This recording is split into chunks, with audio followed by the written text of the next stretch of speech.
본 방송에서 제공하는 투자 정보는 투자 판단에 대한 조언입니다.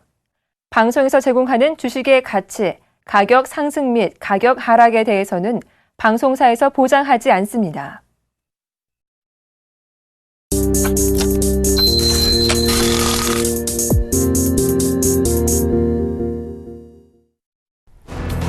제조업과 소매 판매, 투자 등 주요 거시 지표가 2월 일제히 하락했다가 한 달 만에 다시 반등했습니다.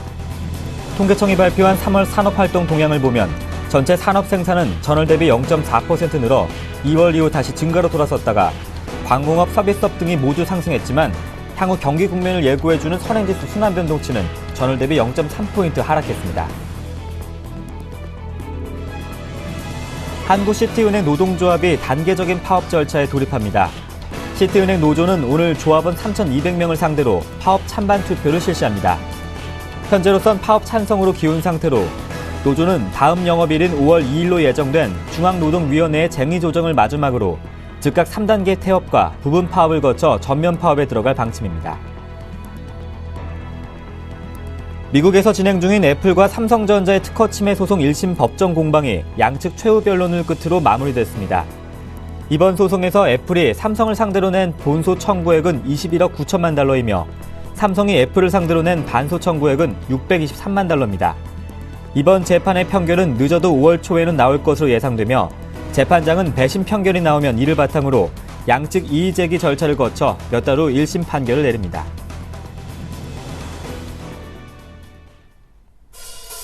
안녕하세요. 하트텐의 강동석입니다. 노동절과 다음 주 휴일을 앞두고 국내 증시는 강력한 반등을 하지 못하고 있습니다. 사흘 만에 소폭이나마 외국인의 매수가 들어오고 있지만 코스피 지수는 여전히 1970선에 머물고 있는데요. 최근 펀드 환매 물량으로 기관의 매도에 이어서 외국인의 이탈도 나오자 지수는 맥을 추지 못하고 있습니다. 그래도 4월 마지막 날 강력한 반등이 나왔으면 하는 바람 가져봅니다.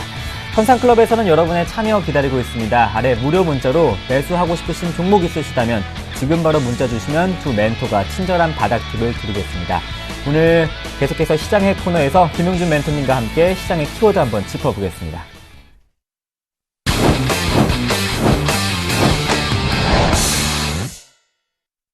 이번 시간은 시장의 핵으로 급부상하는 이슈와 테마 한꺼번에 점검해보는 시간입니다. 샘플러스 김용준 멘토님과 함께합니다. 안녕하십니까? 네, 안녕하세요. 네, 말씀드린 대로 지수는 전혀 맥을 추지 못하고 계속해서 1970선 부근에서 움직이고 있는데요. 오늘 시장 키워드 어떤 걸 꼽으셨나요? 좀 욕먹을 것 같은데요. 어떤 건가요? 삼성 디스플레이의 양치기 소년이라는 제목을 한번 시작을 해보겠습니다. 네, 키워드를 삼성 디스플레이 양치기 소년 이렇게 꼽으셨는데요. 그런 이유가 혹시 있으신가요? 사실 이제 그 삼성이 그 디스플레이 쪽에 OLED 투자를 하겠다라고 제일 처음에 얘기가 나온 게 이제 2011년도 말부터입니다. 네. 그래서 이제 A3 공장에 발주를 주겠다라고 얘기를 한 게 2011년도 말인데 계속 그동안 한다고 했다가 안 하고, 한다고 했다가 안 하고, 조금만 더 있다 한다, 아니면 다음 달에 한다, 그 다음 달에 한다. 이렇게 넘어오던 게 벌써 이제 이제 3년 가까이 지금, 돼가는 거죠. 네. 그러다 보니까 이제 여기다가 그 대부분 이제 장비를 납품하기 위해서 준비를 하고 있었던 대부분의 업체들이 상당한 어떤 비용 손실 내지는, 상당히 그 경영에 좀 어려운 부분들을 겪고 있었고요. 사실 이제 삼성이 이제 디스플레이 쪽만이 아니고요. 그 문제는 뭐냐면 삼성은 모든 부분에서 이제 그 투자 의사 결정들을 그렇게 하고 있습니다. 그래서 사실은 삼성에 납품하면은 이제 먹고 사는데 지장이 없다고 하지만 사실 삼성에 납품하는 상태에서 초기에 어떤 투자 의사 결정 과정들이 상당히 어렵고 그렇다고 해서 이 장비 업체들이나 모든 업체들을 올스톱을 시켜놓고서 얘네들이 문제가 된다고 해서 손해가 났다고 해서 손해보상을 해주는 건 아니거든요. 네. 그러다 보니까 사실 기업들의 특히나 중견기업들이 상당히 그 경영난에 그 봉착하는 경우들이 좀 상당히 많다. 그래서 이것들을 기다리고서 2년씩 이렇게 장기로 끌고 오다 보니까 업황 자체가 많이 문제가 됐던 부분들이 있고요. 그래서 기본적으로 먹고 살기가 힘든 업체들 같은 경우는 상당한 경영위기까지도 가는 그런 부분도 좀 보였다고 보기 때문에 그래서 이제 양치기 소년이라는 얘기를 했고요. 그럼 요번에 또 한다고 그러는데 요번에 정말 할 거냐? 뭐 이제 이런 얘기부터 이제 좀 시작을 해야 될 걸로 일단 생각이 듭니다. 네. 그러면 일단은 이제 최근 기사 내용을 이제 먼저 검색을 해보면요. 네, 그럴까요? 네. 4월 15일자 서울경제신문에 나온 기사 제목이 뭐냐면 플렉셔블 디스플레이 본격 투자 나선다라는 제목이 하나가 있었고요. 4월 25일자로 디지털 데일리 플렉셔블 OLED 투자 레이스 A2, A3 동시 증설. 자, 이게 무슨 얘기냐면요. 삼성이 이제 이제 그 사장단 회의를, 삼성 디스플레이 사장하고의 어떤 회의를 통해서 최종적으로 아마 의사결정이 좀 된 걸로 보이고요. 그래서 최근에 15일자, 25일자, 그러니까 25일자 그 신문을 보면은 이제 분위기는 거의 뭐냐면 확정돼서 곧 발주가 나온다. 그래서 이제 4월 25일자 기사를 그대로 인용을 하면, 빠르면 이달 말. 그러니까 4월 25일자에 이달 말이니까 뭐 오늘까지인데 오늘까지 안 나왔기 때문에 결국은 이달 말은 아닌 거고 아마 5월 초, 그러니까 중순이 넘어가지 않는 상태에서의 어떤 투자 의사 결정은 진행될 거고요.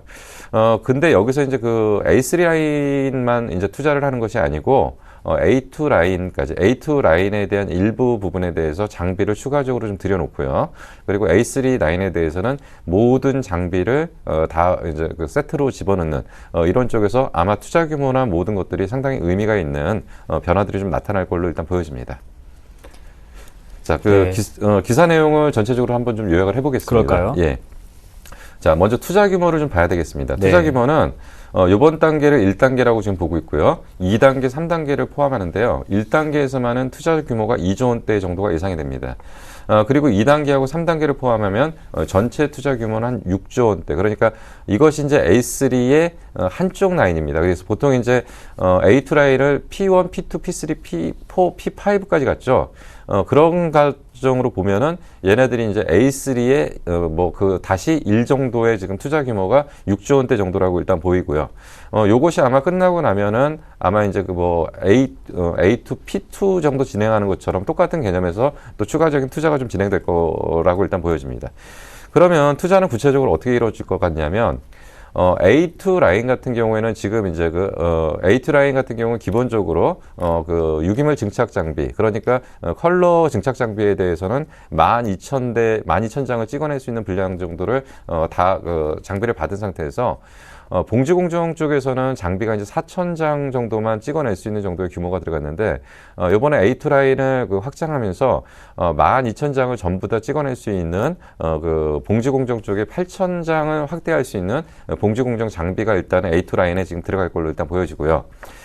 그리고 A3 라인은 LTPS입니다. 저온 다결정 실리콘. 그러니까 OLED는 단결정 실리콘을 다결정 실리콘으로 열처리를 해서 바꿔주는 방법도 있습니다. 그래서 이 장비를 갖다가 다온으로, 그러니까 고온으로 쓸 거냐 저온으로 쓸 거냐의 얘기들이 많이 있었는데, 결국 이제 LTPS 저온 다결정 실리콘이라는 걸 가지고서 월 15,000장 정도의 규모로 가는 거고요. 여기서 좀 한 가지 기억해야 될 것은 이 공정 자체가 플렉시블로 가는 과정이고, 그러니까 기본적으로 지금 유리 기판을 사용하는 것이 아니고 플라스틱 기반을 사용하면서 결국 휘어질 수 있게 만들어라는 거기 때문에 당초에 예상했던 A3 라인의 초도 물량인 장비 라인은 월 단위 3만 장 정도가 예상된다라고 했었는데, 그거보다는 반 정도로 줄어들었으니까 조금 의미가 축소되는 거 아니냐인데, 플렉시블로 진행된다는 건 상당히 의미를 부여할 수 있고요. 거기다 또 한 가지는 A2 라인을 확장하기 때문에 8,000장까지 가니까 전체적인 규모에서는 그렇게 많이 빠지는 건 아닙니다. 그래서 이런 부분들이 이제 본격적으로 진행된다는 얘기를 좀 할 수가 있는 거고요. 자, 이제 투자 시기입니다. 그럼 과연 언제 투자를 할 거냐? 4월 25일자 신문을 그대로 인용을 하면 최종 의사결정은 거의 이루어진 상태로 지금 보고 있는 것 같습니다. 그래서 이제 업체별로는 장비가 이제 본격적으로 이제 어디 업체는 얼마나 납품해라, 어디 업체는 얼마나 납품해라 얘기들이 이제 나올 건데, 아마도 그 장비에 대한 구체적인 발주 시기는 5월 중순 이전. 그러니까 지금 한간에 들리는 얘기로는 일부 지금 이제 다른 공정들에 관련된 작업들이 좀 진행되고 있다는 루머도 돌고는 있는데, 결국 장비에 대한 실질적인 발주 시기는 5월 중순 이전에 대부분 발주가 좀 나올 거라고 지금 보고 있고요. A2 라인은 기존 라인에다가 봉지공정 쪽에 장비만 납품하면 되기 때문에, 이거는 아마 장비 납품이 되게 되면 하반기에 시험 가동하고 바로 가동이 가능할 걸로 일단 보여집니다. 그래서 A2 라인은 바로 가동이 가능할 걸로 일단 보여지고요. A3 라인은 연말 내지는 연초를 타겟으로 지금 현재 장비 발주를 곧 할 거다라는 것이 내용입니다. 그래서 전체적으로 봤을 때는 하여튼 5월 중에는 무조건 진행된다고 볼 수 있는데, 삼성이 투자 시기를 이렇게 확정하고 투자 규모를 확정할 수밖에 없었던 가장 큰 원인이 뭐냐면 애플의 아이워치입니다. 애플이 플렉시블 기반의 아이워치를 9월 달에 출시한다는 얘기가 이제 확정 발표가 되면서 애플은 그 플렉셔블 디스플레이 쪽의 납품을 LG에다 받겠다. 그래서 애플과 LG의 연합전선과 중국에서는 대면적은 아니지만 4.5세대 정도의 OLED에 대한 공격적인 투자가 지금 한참 진행되고 있습니다. 이에 따른 부담 요소를 느꼈죠. 결국은 중국의 기술 격차를 줄이는 중국이 치고 올라오는 거, 그리고 애플이 플렉셔블로 먼저 치고 나가는 거에 대한 부담을 느낀 삼성이 그동안 상당히 미뤄왔던 결국은 OLED에 대한 A3 라인에 대한 최종적인 투자 의사 결정을 확정한 걸로 기대를 할 수 있다고 볼 수가 있습니다. 네, 그렇다면 향후 삼성 디스플레이의 전망 어떻게 볼 수 있을까요? 네, 삼성 디스플레이는 이제 비상장 업체이기 때문에 이제 주가 측면에서 우리는 이제 별로 관심은 없는데 아마 이제 그 삼성 디스플레이는 이제 그 본격적인 투자를 하면서 아마도 올해까지는 뭐 본격적인 업황이 좀 좋아지거나 그러지 못할 거고요. 얘네들이 지금 투자 단계이기 때문에요. 그러니까 투자가 마무리돼서 본격적으로 회수가 되는 거는 2015년도 이후 아마 그 정도가 될 것 같고요. 삼성 디스플레이 쪽은요. 근데 여기서 이제 기억할 게 이제 하나 있습니다. 삼성 디스플레이 쪽에서 지금 나타나는 부분이 뭐냐면 LCD 비중하고 OLED 비중에서 지금 OLED 비중이 지속적으로 올라오고 있는 중입니다. 그래서 최근에 그러니까 요번에 1사분기 실적 발표한 내용까지 점검을 하니까 LCD가 6 정도 그리고 OLED가 4 정도로 지금 전체적으로 LCD의 비중이 감소하면서 OLED 비중이 올라오는 이런 상태라고 일단 볼 수가 있고요. 그리고 또 한 가지 기억해야 될 게 삼성 디스플레이는 이제 플렉시블 라인을 지금 점차적으로 확대하고 있다. 이는 결국은 웨어러블 기반이 되는 플라스틱 기판 사용 쪽에 대한 부분을 강화하기 위해서 결국 이제 플렉시블 라인들을 점차적으로 좀 확대하고 있고요. 그리고 이제 계속적으로 발표되는 삼성의 어떤 그 스마트 기기에 대한 장기 정책들이 지금 발표가 되고 있는데 이제 스마트폰, 태블릿 그러니까 태블릿이라는 것은 이제 그 노트 정도의 그 크기 사이즈로 보시면 되고요. 태블릿은 10인치 정도를 보시면 되는데 결국 그 대면적으로 가면서 OLED 장착이 상당히 좀 문제가 됐던 부분들을 대부분 해결을 하면서 이제는 본격적으로 스마트 기기에 대한 부분을 본격적으로 적용 확대하는 시기라고 일단 볼 수가 있습니다. 네. 앞으로 장비 업체에 대한 향후 전망도 궁금한데요. 중국 쪽에서의 견제도 있다고요. 네. 그래서 이제 저는 개인적으로 이제 장비 업체들, 그러니까 특히나 이제 디스플레이 장비 업체들은 최고의 호황기에 임박해 있다라고 일단 보고 있는데요. 그 근거 중에 하나는 이제 A3 라인 시작은 그 장비의 발주 규모도 의미가 있을 뿐더러 A3 라인의 시작이라는 거, 그리고 A3 라인은 이제 시작되면서는 향후 5, 6년 정도의 지속적인 투자가 필요한 부분이다. 그래서 1단계 투자라는 게 요번에 2조 원대라고 그러는데 그거는 A3 라인의 그 한 부분을 맞는 정도가 6조 원 정도가 되는 거고요. 그 다음 단계가 또 진행되면 그 이상 규모가 또 투자가 돼야 됩니다. 그렇기 때문에 이제 그 A3 라인이 시작됐다는 것은 장비 업체들에게는 굉장한 어떤 의미를 갖고 있는 부분이라고 일단 볼 수가 있고요. 이제부터는 그 A3 라인 내지는 OLED의 투자에 대한 부분이 삼성이 더 이상 늦추지 않고 본격적으로 진행한다에 굉장히 큰 의미가 있다. 그래서 이제 그 플렉시블과 OLED에 대한 전체적인 이제 전쟁이 시작됐다고 일단 볼 수가 있습니다. 중국 업체의 전쟁, 그리고 미국 업체와의 전쟁, 그리고 삼성의 전쟁. 그래서 여기에서의 선점을 누가 할 거냐에 대한 부분에서 향후 장비 업체들은 최고의 호황기를 맞을 가능성이 있고요. 거기다가 이제 삼성이 이 정도의 투자 규모를 지금 가져가고 있는데 사실은 여기에 버금가거나 이 이상 규모를 투자할 수 있는 나라가 또 중국입니다. 중국이 지금 이제 BOE라는 애들이 이제 대표적인 이제 디스플레이 장비 업체들이 디스플레이 업체인데 사실은 작년에 4.5세대 반 정도로 투자했고요. 올해 나머지 반을 추가적으로 투자한다는 얘기가 2분기 안에 거의 확정적으로 발주가 나올 걸로 지금 예상을 하고 있습니다. 거기다가 지금 그 중소업체들 쪽이 연합을 해서 전체적인 투자 규모로 4.5세대를 공격적으로 신규 투자하는 쪽까지 포함을 한다면 아마도 중국 쪽의 투자 규모가 삼성의 투자 규모를 능가하는 정도의 장비 발주 규모가 나올 걸로 일단 보여지기 때문에 디스플레이 장비 업체들은 지금 일단 최고의 호황기가 들어가기 바로 직전에 임박 시기 정도로 일단 보여지고요. 지금이 조금만 좀 시간이 지나면은 이쪽 업체들에 대한 재평가 작업들 내지는 재평가 보고서들이 상당히 쏟아지지 않을까 판단이 됩니다. 네, 플렉서블과 OLED 글로벌 시장 경쟁이 더 치열해질 것 같습니다. 지금까지 샘플러스 김용준 멘토님과 함께했습니다. 고맙습니다. 네, 감사합니다.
안녕하십니까, 남원호 멘토입니다.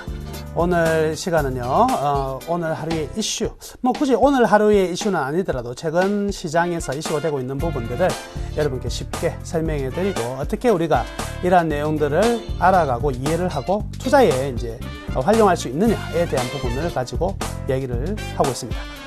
자, 오늘의 이슈는요, 요즘 참 말이 많이 나왔던, 특히 이제 3월 달에 많이 나왔던 내용인데요. 다시 한번 리뷰를 해보도록 하겠습니다. 어떤 내용이냐면요, ELS의 낙인, ELS 낙인에 관련된 내용입니다. 그래서 ELS 낙인, 우리가 역으로 이용하면 꽤 좋은 또 수익률을 올릴 수 있는 방법이 있더라.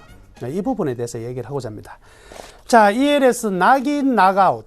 예전에 여러분들 코스닥의 IT 종목군들, 우리 금융위기 터지기 전에 투자하신 분들은요, 그때 이 종목들, 태산 LCD라든지 이런 종목들 굉장히 많이 떨어지게 됐던 계기가 키코 사태라는 게 있었죠. 그 키코가 뭐냐면 낙인, 낙아웃의 앞 글자를 딴 거예요. 낙인이 KNOCK니까 거기에 K, in이니까 I, 그리고 낙아웃 KNOCK, K, 그 다음에 out, O, UT, O. 그래서 키코라는 게 결국 뭐냐면 환율에 대해서 낙인과 낙아웃을 걸어 놓은 부분이었다. 이렇게 볼 수가 있겠는데, 낙인은 뭐냐면요, 낙인은 이런 거예요. 금 밟으면 그때부터 새로운 계약이 스타트가 되는 것을 낙인이라 그러고요. 낙아웃은 뭐냐면 금 밟으면 아웃이에요. 계약이 종료가 돼버리고 일정한 어떤 수준으로 딱 끝이 나버리는 이런 구조입니다. 일반적으로 ELS라고 한다면 지수를 투자하는 것도 있고요. ELS라는 게 이제 뭐냐면 어디에 투자하는 거냐면 채권에 투자하고 나머지 지수에 투자한다든지 옵션에 투자한다든지 아니면 종목들 투스탁 구조면 투스탁 구조면 종목 두 종목에 투자한다든지 이런 종목을 투자해서 1년 동안에 어떠한 변화폭이 크지 않는 범위 내에서 머무르게 되면 우리가 1년에 8%의 이익을 받는다, 배당을 받는다, 이런 것들이 개념인데, 1등한 밴드 안에 존재해야 된다는 거죠. 근데 위로 밴드는 별로 없어요. 그러니까 일정 부분을 넘어서면 수익이 많이 나게 되는 구조인데, 일정한 하방 밴드가 있는데 요거를 갖다가 선을 요걸 베리어라 그래요. 요걸 탁 터치를 했을 때는요, 손익구조가 확 바뀌어가지고 그때부터는 마이너스가 이제 왔다 갔다 마이너스 플러스 왔다 갔다 하게 되는 거죠. 근데 맨 마지막까지 탁 쳐버리면은요, 거의 마이너스 손실 부분이 굉장히 커지는 구조를 가지고 있는 게 ELS인데, 여기에서 ELS 낙인이라는 것은 그 하방 밴드를 이야기해요. 하방 밴드를 탁 건드렸을 때 이제 투자자는 손실을 볼 수 있는 어떤 시작이, 손익의 구조가 발생되는 이런 부분이다, 이렇게 보시면 되겠네요. 2011년에 우리가 지수가 2100포인트 막 이렇게 넘어갈 때요, 그때 시장의 분위기가 너무 뜨거웠거든요. 이 길로 3000 간다, 5000 간다, 난리가 아니었어요. 그죠? 그러니까 ELS 두 종목 사면 가만히 생각해 보면 앞으로 지수가 계속 갈 건데, 이게 30% 떨어지겠어? 반토막 나겠어? 라는 생각 때문에 전부 다 엄청나게 많이 가입을 했어요. 자, 근데 그 이후에 이게 올라갔으면 좋은데, 의외로 종목들이 대거 떨어지면서 일정 부분 시간이 지나왔고, 어느덧 시장이 출렁출렁 되다 보니까 종목이 낙인에 터치하는 경우가 굉장히 많이 생겼다, 이렇게 볼 수가 있겠네요.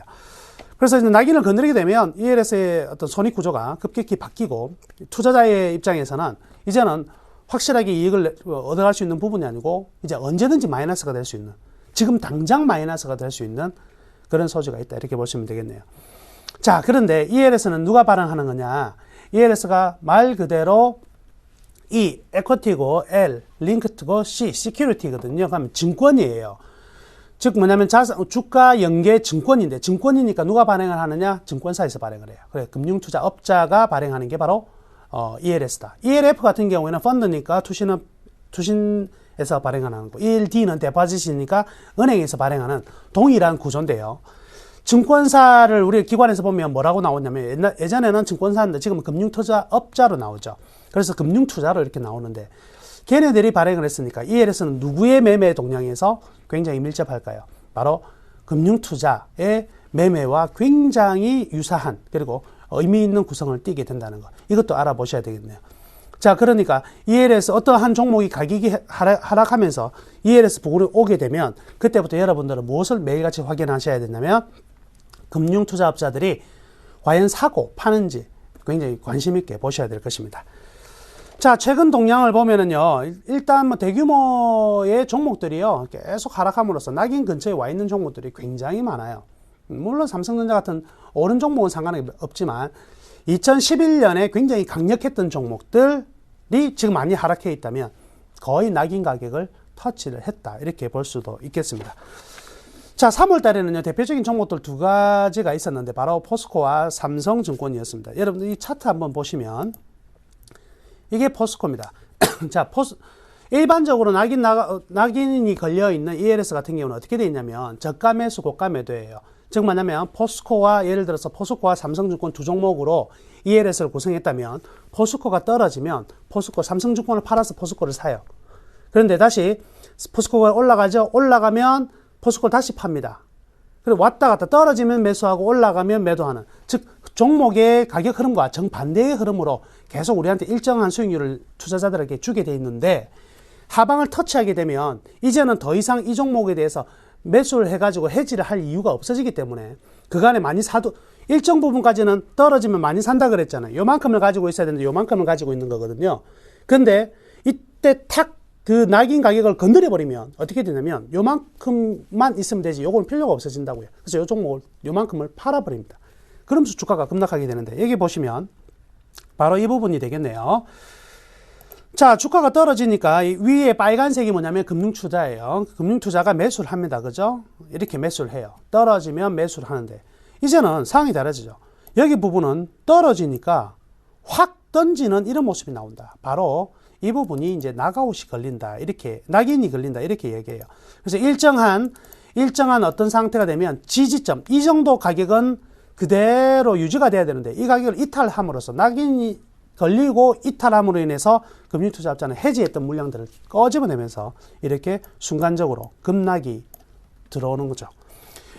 포스코 같은 경우는 이런 경우 있었고요. 그 다음에 삼성증권 같은 경우에도 동일한 두 번의 이 낙인이 걸립니다. 그래서 여기 특별한 이슈가 없었거든요. 근데 대거 엄청나게 떨어졌죠. 이유를 보니까 누가 팔았다. 예, 금융투자에서 팔았구나. 왜? 낙인이 걸리면서 해지 물량들이 거의 출회가 되었다. 여기 한 번 더 떨어지는데요. 여기에서도 2차 낙인이, 2차의 매물이 출회가 되면서 떨어졌어요. 근데 잘 보세요. 이 두 종목을 보니까 어떠한 공통점이 있습니까?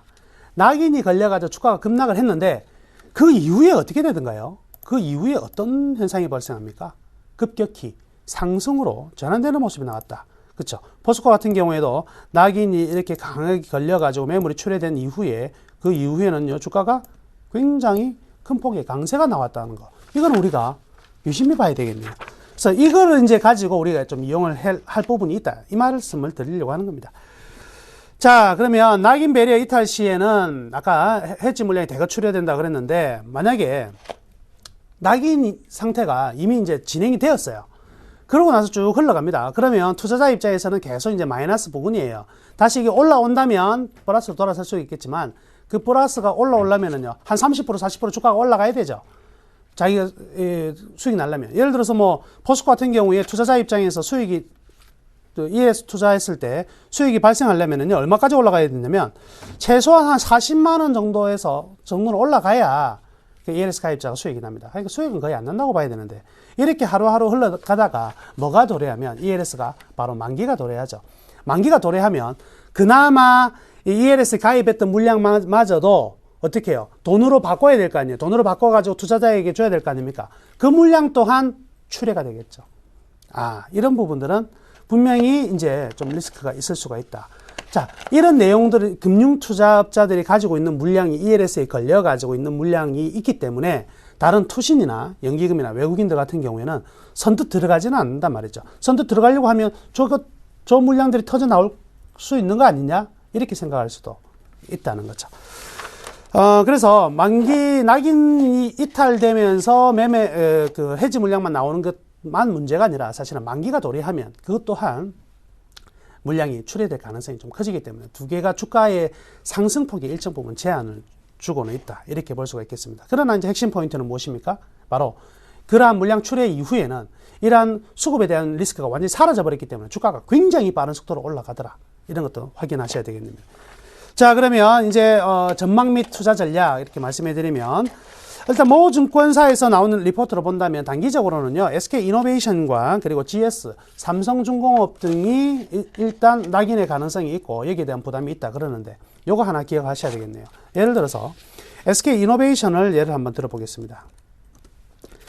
자, 낙인이라는 것은 그 이전에 그 가격이 한번 왔었으면 이미 낙인이 걸려버린 거죠. 한 번만 터치를 하면은요, 그로부터는 낙인이 걸린 상태가 계속되는 거예요. 두 번도 아니야. 한 번만 터치하면 그만이야. 그로부터는 이제 그 구조를 하게 돼 있는데, 그러면 이거 하나 알아두시면 되겠네. 2011년에 ELS가 굉장히 많았다 그랬잖아요. 그럼 2011년 이후에 현재까지 해서 어디 부분에 신저가가 나올 수 있는 부분이 굉장히 위험한 자리다. 이렇게 보시면 돼요. 그래서 SK이노베이션 같은 경우에는 자, 지금 보니까 11만 7천 원이 얼마 전에 갔다 왔는데 가만히 보시면 11만 7천 원 전이 2011년 이후에는 없었어요. 그러니까 이 11만 7천 원의 가격이 깨지면 거의 이 해지 물량이 터져 나올 가능성은 굉장히 많다고 볼 수가 있겠죠. 그런데 반면 삼성중공업의 예를 들어보면 좀 상황은 좀 달라집니다. 왜냐하면 삼성중공업은요, 이미 2011년 이후에 이 지점 있죠. 자, 즉 언제냐면 2011년 12월 19일 날 26,800원이라는 가격을 이미 찍어버렸다는 거죠. 그러니까 낙인이 걸렸으면 이미 예전에 걸려버린 상황이기 때문에 지금 다시 낙인이 다시 걸린다는 건 의미가 없죠. 이미 걸렸기 때문에 지금 여기에서 더 떨어진다고 해서 사실 물량이 나올 가능성이 크냐? 그건 아닌 것 같아요. 자, 그래서 종목별로 낙인이 걸려가지고 주가가 순간적으로 급락이 들어올 수 있는 종목은 신저가, 2011년 이후에 신저가 부근에 있는 종목들이 항상 이러한 위험에 노출된다는 거 기억을 해 두셔야 되겠네요. 자, 그리고 아까 만기에 대한 부담도 분명히 존재한다 그랬잖아요. 그럼 만기가 이제 대부분 들어오는 게 어떤 종목들이냐? 현대중공업이라든지 OCI, 그리고 두산인프라코어, 그리고 하나케미칼 등의 종목들이 이제 만기가 거의 이제 도래하고 있습니다. 얘는 만기가 되면 어쨌든 주식 팔아서 돈으로 바꿔줘야 되니까 그 물량은 이제 분명히 나올 거지만 이미 낙인이 된 상태에서 해지 물량이 빠져버린 상태이기 때문에 실질적인 충격은 별로 크지 않을 것이다. 이렇게 생각합니다. 결국은요, 오늘의 일점은 낙인이 출회가 되고 나서 급격히 수급 부담이 떨어지면서 없어지면서 주가가 급등하는 종목들을 우리는 한번 찾아보자. 이렇게 말씀해 드릴게요. 그러면 아까 이제 케이스 우리가 좋은 관전 포인트가 되고 하나의 이러한 투자의 핵심 이제 키워드가 되는 부분이 바로 이제 이런 것 같아요. SK이노베이션 같은 종목들이 11만 7천 원을 하회할 때 아직은 지금 보시면은 아직은 어떤 상황이냐면 지금 기관들, 즉 기관 중에서 금융투자업자들이 지금 어때요? 주가가 떨어지고 있는데 위에서 사고 있죠? 사고 있다는 것은 지금 뭐예요? 낙인 해지 물량이 지금 아직까지 나오고 있지 않다는 소리거든요. 만약에 이 종목의 주가가 신저가가 나오면서 금융투자업자가 급격히 매도를 하게 되면 그때는 하나, 둘, 셋, 넷, 한 4, 5일 정도 금융투자업자가 매도가 딱 끝나는 지점에서는요, 과감하게 한번 들어가 보세요. 그러면 이 낙인의 해지 물량이 나온 지점보다는 훨씬 더 높은 가격까지는 바로 튕겨져 올라갈 수 있어요. 그러니까 여러분들 ELS 막 부담 이야기 많이 나오는데 이것도요, 부담을 가지는 것보다 어떻게 이걸 잘 활용해서 우리가 단기 트레이딩으로 얼마만큼 짧은 시간에 수익을 낼 수 있느냐, 이런 부분에 대한 연구도 꽤 재밌는 주식 투자의 어떤 그 내용이 될 것입니다. 자, 오늘 이슈는요, ELS 낙인을 잘 활용해보자 라는 내용을 가져왔고요. 오후에 다시 특징주 가지고 찾아뵙도록 하겠습니다. 감사합니다.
경제방송 최초로 선보이는 바닥잡기 프로젝트 4월의 마지막 선상클럽 시간입니다. 여러분의 참여 기다리고 있는데요. 아래 무료 문자로 매수하고 싶으신 종목 있으시다면 지금 바로 보내시면 됩니다.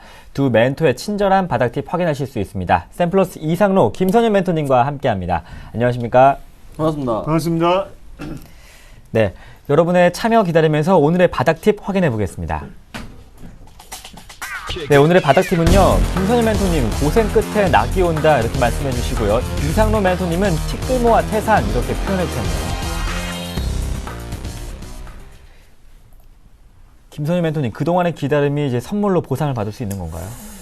아직은 조금 약하긴 해요. 네. 그렇지만 그래도 제가 쇼핑을 지금 잘 하고 있기 때문에 네.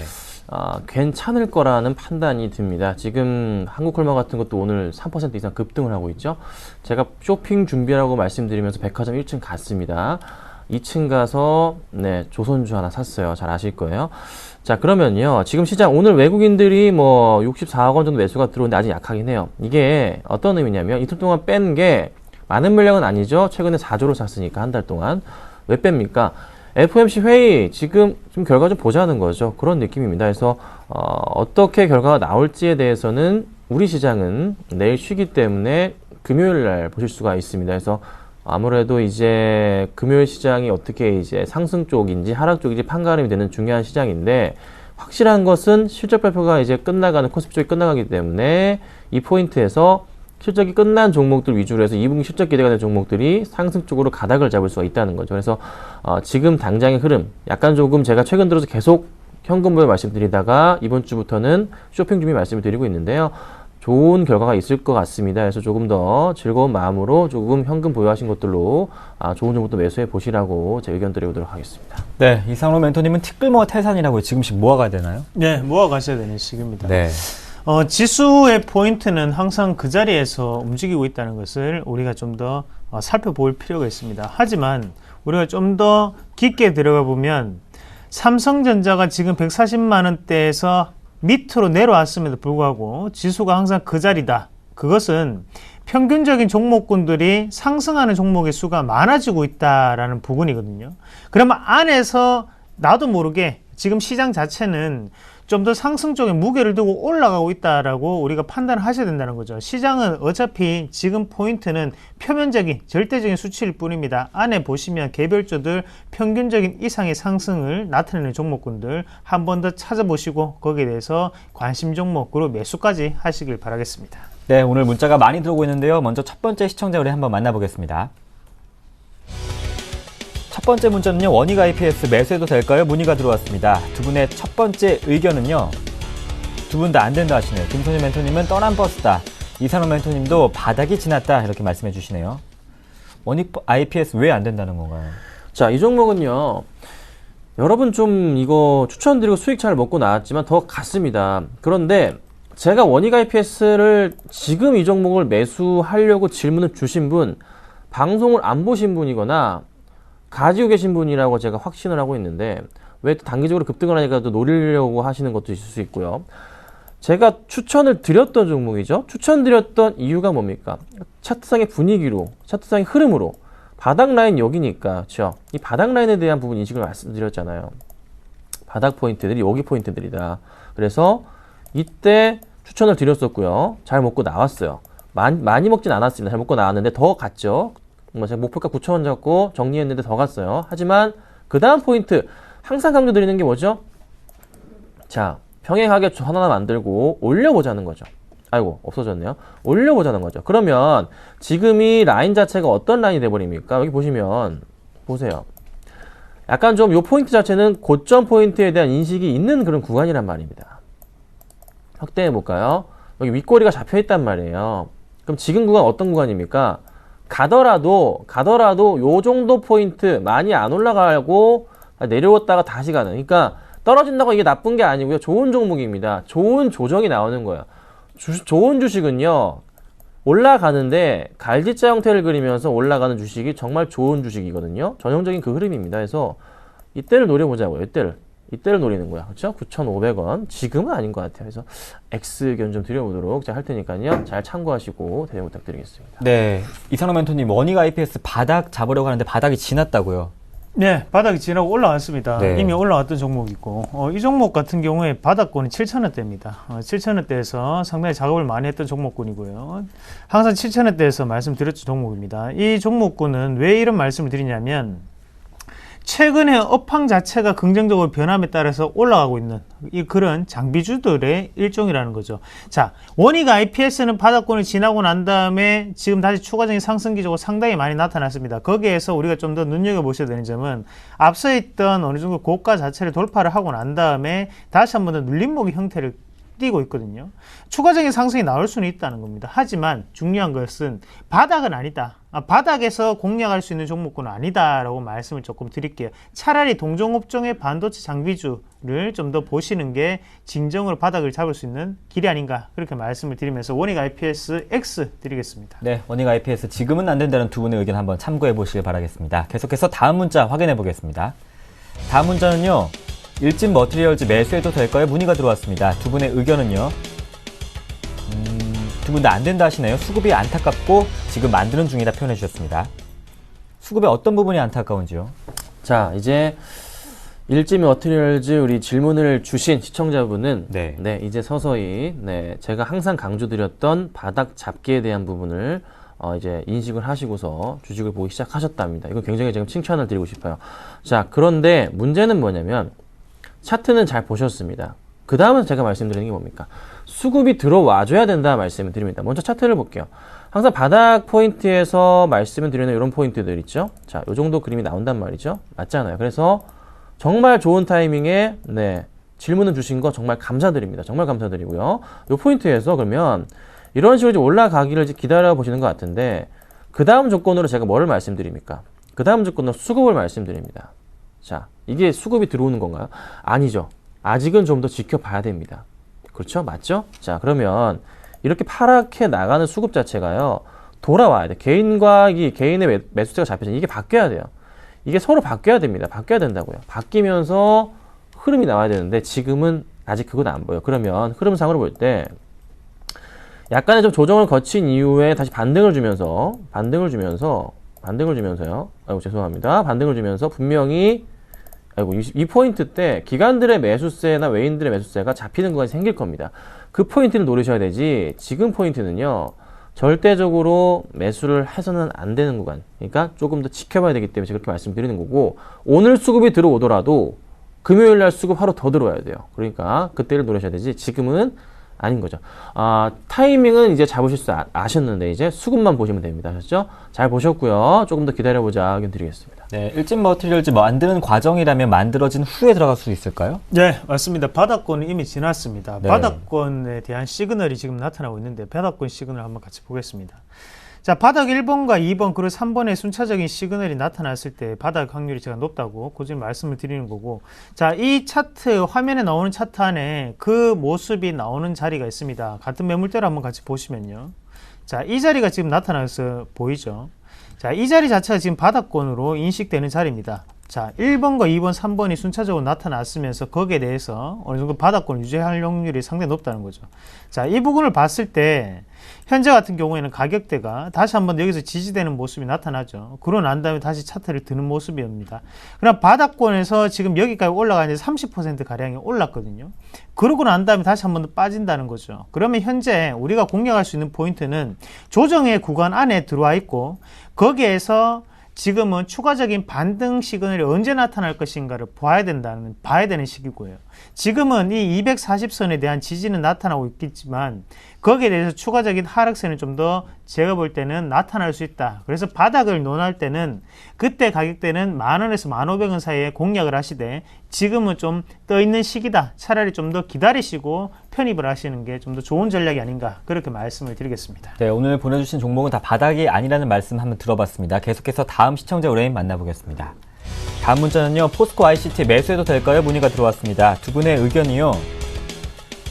이번에도 안 된다 하시네요. 김선윤 멘토님 기다려보자 하시고 위장바닥이다 이렇게 이상로 멘토님 표현해 주셨어요. 이 종목도 기다려야 된다고요? 네, 포스코 ICT는요. 가장 싸게 잡을 수 있는 구간 자체를 제가 잡아드릴게요. 자, 2011년부터의 차트 흐름입니다. 그냥 바로 아시겠죠? 네, 어딘지 아실 거예요. 그냥 바로 아셔야 됩니다. 이 포인트 라인입니다. 이 정도 라인이에요. 거의 근접한 라인. 자, 여기가 바닥으로서 항상 인식을 주면서 급등을 했던, 주봉입니다. 급등을 했던 포인트들입니다. 기다리셔야 됩니다. 지금 당장 들어가기에는 리스크가 있어요. 자, 그 다음으로 이제 올라가게 되면 1차적으로 2차 제가 라인 포인트를 잡아 드릴 건데요. 1차적으로 반등 포인트 자체가 이 라인이고요. 그 다음 라인 포인트가 이 라인입니다. 이 라인 좀 더 올려보자면 이제 이 정도 라인까지 갈 것 같은데 이 정도 라인 잡아야 돼요. 자, 그러면 보자면요. 반등을 주고 떨어졌다 반등을 줄 때 아마 여기 포인트 8,000원, 7,000원대 후반대가 가장 좋은 포인트가 아닐까라는 판단이 되고 있고 아마 여기 포인트에서도 약간 밀렸다가 소폭 반등을 줄 수도 있고요. 다시 떨어질 수도 있는데 가장 싼 라인은 어찌됐든 이 라인입니다. 8,000원 깨질 때. 그 포인트 보셔야 되지 지금 당장 들어가는 것은 아직은 좀 위험해 보인다. 뭐 수급적인 부분 잠깐 보자면 기관들이 좀 많은 물량, 외인들이 많은 물량 팔고 나가고 있단 말이에요. 조금 위험해 보이죠? 그래서 조금은 기다려봐야 되기 때문에 제가 X 의견 드렸습니다. 네, 이상호 멘토님도 하단이 보인다면 저 아래가 더 있다는 말씀이시네요. 네, 아래가 있습니다. 자, 우리가 반대로 생각을 하셔야 됩니다. 양봉이 크게 형성이 되고 난 다음에 눌림목을 공략을 하실 때는 이렇게 공략을 하시는 게 아니고요. 자, 마디 자체에 있는 부분 그리고 밴드가 어떻게 형성이 되는지를 보시고 난 다음에 거기에 대한 지지와 저항을 찾아셔야 됩니다. 지금 그냥 무작정 빠졌다고 그 자리가 지금은 지지점이다 그렇게 생각하시면 안 되고요. 자, 차트 한번 같이 보겠습니다. 차트 한번 같이 보시면 큰 양봉, 바로 3월 13일에 큰 양봉이 한번 형성이 되고 난 다음에 다시 한번 주가는 옆으로 횡보를 하면서 지금 거래량까지 다시 한번 더 줄어드는 모습이거든요. 그러나 여기에서 우리가 찾을 수 있는 점은 자, 거래량은 어느 정도 줄면서 거래량에 대한 바닥권을 확인하고 있는 과정이다. 그러면 제가 항상 말씀드리는 건 뭡니까? 거래량이 전환되는 시점 자체가 다시 한번 더 주가가 반등할 수 있는 그런 계기가 될 수 있다는 거죠. 그러면 지금 아직까지 거래량에 대한 부분 자체가 반등이 나타나지 않고 있고요. 그리고 우리가 아무리 이 여기에서 지금 3개의 밴드로 한번 제가 끄어볼게요. 자, 이 정도가 이렇게 나와 있는데요. 지금 중간 밴드, 하단 밴드 자체가 8,400원에서 지금 하단에 보시면 8,300원까지 분포를 할 수 있습니다. 그러면 여기에 240선에 어느 정도 플러스 마이너스 3%를 투고 난 다음에 바닥권을 찍고 난 다음에 올라갈 확률이 상당히 높다는 거죠. 그 상황에서 확인하셔야 되는 게 바로 거래량이 다시 한 번 더 증가를 하는가, 그리고 양봉 캔들이 형성이 되는가, 여기를 보시고 난 다음에 들어가시는 게 가장 큰 맥점이라고 말씀을 드릴게요. 네, 오늘은 두 분의 의견이 확실합니다. 포스코 ICT도 지금은 아니라는 말씀해 주셨습니다. 계속해서 다음 문자 확인해 보겠습니다. 다음 문자는요, 메디톡스 매수해도 될까요? 문의가 들어왔습니다. 이번에 두 멘토님의 의견 확인해 보겠습니다. 이번엔 긍정적이시네요. 조심스러운 매수가 가능하고 차트도 성형 중이다 이렇게 표현해 주셨네요. 조심스러운 매수가 가능하다고요, 지금 이 종목이요. 네, 큰 그림으로 봤을 때는 바닥 라인이 잡혀있기 때문에 또 잘 보셨던 것 같습니다. 정말 문자 감사드립니다. 이제 이 방송의 빛을 좀 보는 것 같습니다. 자, 보니까요, 이렇게 그림 자체가 나왔어요. 이제 나왔죠? 바닥 라인의 포인트들이 이렇게 있습니다. 그쵸? 네, 잘 보셨어요. 정말 잘 보셨는데, 상승 쪽의 분위기 자체가 나올 가능성이 큰 게 그래도 최근 며칠 동안의 흐름 자체가 한 몇 주죠? 2주 동안 흐름 자체가 상승 쪽 분위기가 나와주고 있다는 거죠. 이 흐름이요. 그래서 다시 주봉으로 가서 보더라도 흐름이 약간은 조금 상승 쪽으로 분위기 전이 됐어요. 이 포인트가 굉장히 중요한데 약간 좀 걱정인 것은 수급이 조금 다시 서서히 바뀌는 듯 하지만 깔끔한 수급은 아직은 아닙니다. 좀 들어오긴 하는데 깔끔하진 않아요. 약간 좀 매도세가 좀 강하긴 해요. 이 수급 자체가 바뀌는 포인트 분명히 나올 겁니다. 그래서 괜찮긴 하기 때문에 말씀은 드렸지만 조금은 주의가 필요하고, 그래서 분할 매수하시면서 지금형 구간에서 좀 매수를 해보시는 게 낫지 않을까라고 제가 의견 드리겠습니다. 네, 이상호 멘토님 성형 말씀하신 거 진짜 이 성형 수술 말씀하시는 거죠? 네, 맞습니다. 네. 예, 메디톡스 잘 나갈 수밖에 없습니다. 꾸준히 판매가 되고 있는 거고, 거기에 대해서 강남 쪽 성형외과에서 상당히 인기리에 지금 나가고 있죠. 자, 메디톡스 같은 경우에는 그만큼 제가 이 앞서서 말씀을 드리는 게 성장에 대한 원동력을 포함하고 있기 때문에 계속적인 진행이 될 수 있다는 거거든요. 자, 바닥 말씀을 드리겠습니다. 바닥권 요 선으로 어느 정도 되겠는데, 자, 146,000원입니다. 146,000원에 눌림목의 바닥을 찍고 난 다음에 다시 한번 더 주가 자체는 거래량을 보세요. 거래량 다시 한번 더 크게 들어올리는 판단이죠. 그러고 난 다음에 거래량이 다시 한번 더 주는 모습이었습니다.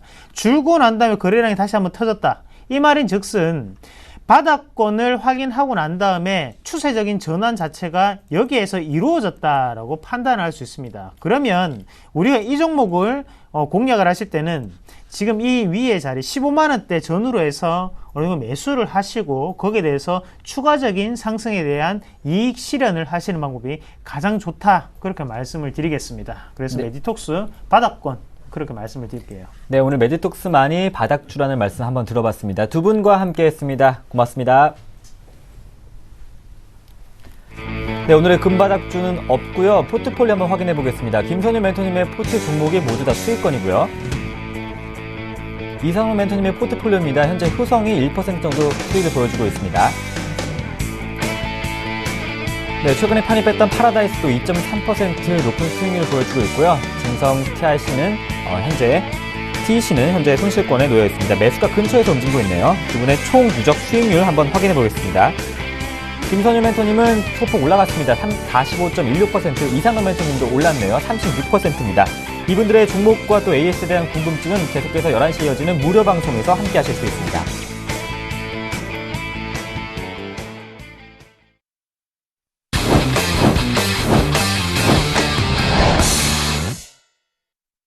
네, 제가 오늘 마지막으로 드릴 말씀이 있는데요. 제가 오늘 핫텐을 끝으로 서울경제TV와는 인사를 드리려고 합니다. 지난 2년간 첫방을 한 기억이 생생한데요. 오늘이 마지막 방송이라고 하니까 조금은 많이 아쉽습니다. 절대 혼자서는 할 수 없었던 일이었던 것 같습니다. 보이지 않는 곳에서 애써주신 스태프 여러분께 진심으로 감사하다는 말씀 드리고 싶습니다. 무엇보다도 보시기에 불편하셨을 텐데도 TV를 켜놓고 시청해주신 시청자 여러분께 진심으로 머리 숙여 감사의 말씀 드립니다. 정말 부족했는데요. 그래도 예쁘게 봐주셔서 감사하고요. 요즘 정말 큰 사건 때문에 또 사고 때문에 마음 아프신 분들 참 많으신 걸로 알고 있습니다.